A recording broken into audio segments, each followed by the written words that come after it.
తిరుపతి కూటమి నాయకుల చేతిలో గాయపడ్డ వైఎస్ఆర్సీపీ నాయకులను కార్యకర్తలను వైఎస్ఆర్ కాంగ్రెస్ పార్టీ రాష్ట్ర అధికార ప్రతినిధి ఆర్ఏ శ్యామల పరామర్శించడం జరిగింది.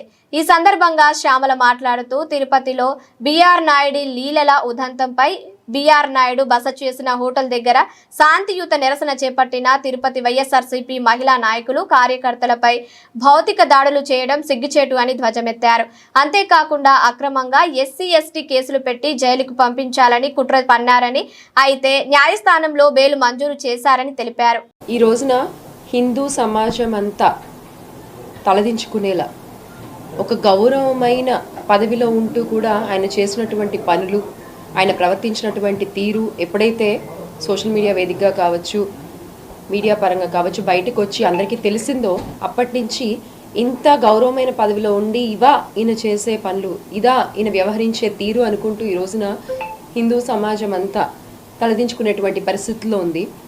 అటువంటి వ్యక్తి అంత పవిత్రమైన పదవికి అర్హుడు కాదు అని చెప్పి బీఆర్ నాయుడు గారిని ఆ పదవి నుండి, చైర్మన్ పదవి నుండి దించాలి, చైర్మన్ పదవికి రాజీనామా చేయాలి ఆయన తప్పు తెలుసుకుని అని శాంతియుతంగా వైఎస్ఆర్ కాంగ్రెస్ పార్టీ మహిళా కార్యకర్తలు అలాగే మిగతా కార్యకర్తలు అందరూ కూడా శాంతియుతంగా నిరసన తెలియజేస్తూ ఉంటే వాళ్ళ పైకి దాష్టికంగా చేసినటువంటి దాడి మనందరం కూడా చూసాం.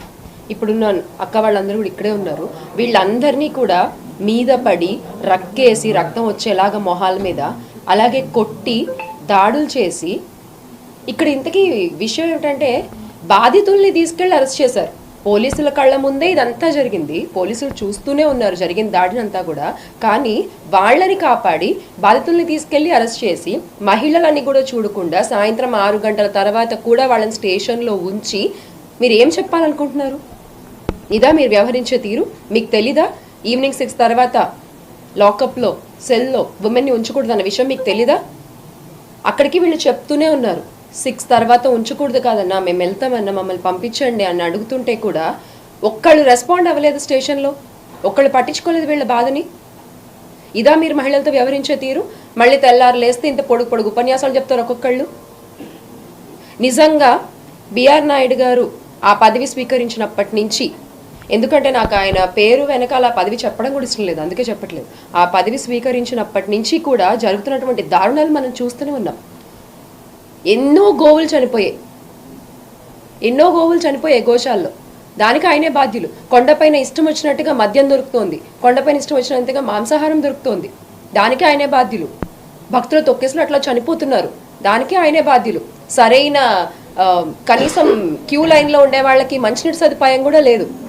మనం చూస్తూనే ఉన్న వీడియోలు సోషల్ మీడియాలో వస్తూ ఉన్నాయి కదా, మేము ఇంతసేపటి నుంచి గంటల తరబడి ఉన్నాం, కనీసం పట్టించుకునే వాళ్ళు లేరు, ఇదివరకు ఇలా ఉండేది కాదు అని భక్తులే మొరపెట్టుకున్నటువంటి పరిస్థితి ఈ రోజున కొండపైన చూస్తే.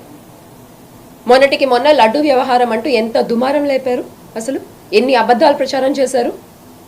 మళ్ళీ నిన్న మీ వీడియోలు బయటకు వస్తే తప్పేంటి అని మాట్లాడుతున్నారు.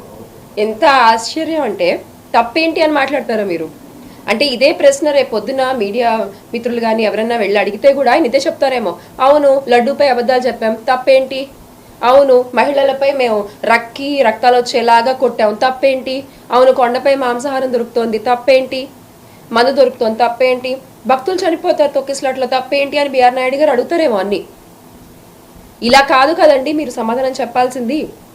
మీరు దీనికి నైతికత వ్యవహరించాలి, బాధ్యత తీసుకోవాలి.